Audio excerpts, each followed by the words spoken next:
Now to Mexico, we're tracking destruction and also some desperate searches and also a heartbreaking cleanup. 24 hours ago, a deadly 7.1 earthquake just devastated central Mexico. We go to Kimberly Gill. She's in the newsroom taking a look at those latest pictures too, and those are heartbreaking as well. Oh, Kim. They are so heartbreaking. You're right, Karen. And as of this afternoon, at least 225 people are confirmed dead due to that earthquake. Hundreds more remain unaccounted for, possibly trapped underneath collapsed buildings. Residents who just hours before had taken part in simulated earthquake drills emptied into the streets Tuesday when an actual quake struck. Now it's a race against time as hundreds of volunteers, soldiers, and police frantically dig through ruins of a collapsed Mexico City school in hopes of finding survivors trapped inside. Authorities say 25 bodies were recovered from the elementary school so far. 21 of them were children. Van, a ver, aquí hay niños, ayuden.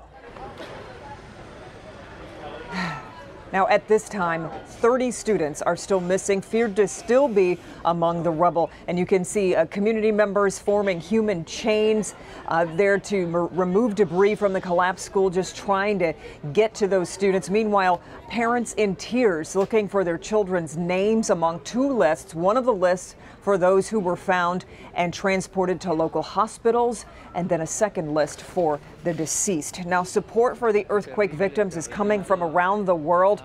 Pope Francis led tens of thousands of people in prayer today, both for the souls of those who lost their lives and for the safety of those still missing. Now, Tuesday's earthquake comes on the 32nd anniversary of the 1985 Mexico earthquake that killed thousands of people, and less than 2 weeks after a magnitude 8.1 earthquake on the other side of the country.